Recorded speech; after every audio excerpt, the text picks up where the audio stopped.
faithfully discharge that I will faithfully discharge to the best of my ability to the best of my ability the duties of my present position the duties of my present position.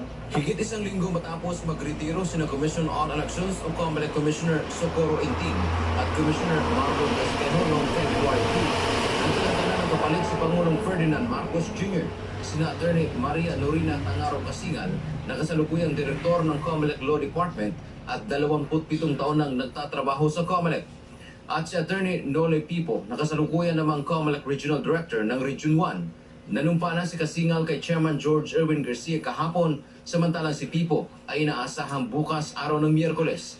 Siyempre nagpapasalamat ako sa ating Presidente for fitting to the request of the Chairman na ma-appoint siya ng insider. Of course, kay Chairman po, makakaasa kayo na susuportahan ko lahat ng projects ni Chairman at kung ano ikakabuti mo po.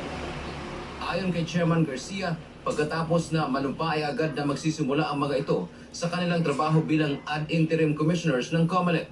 Ibig sabihin nito, hindi na nila kailangan pang makumpirma ng Commission on Appointments o CA.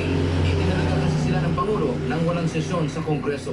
ito po ay ad interim appointment sapagkat ang Congress is not in session.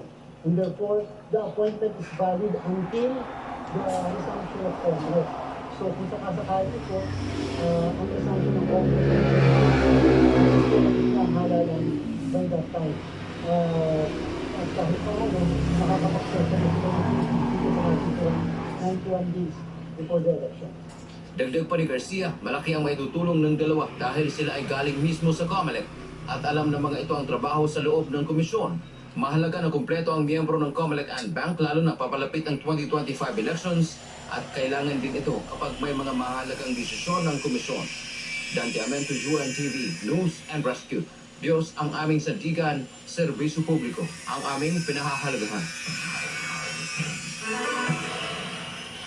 Sa iba pang balita, hihilingin ang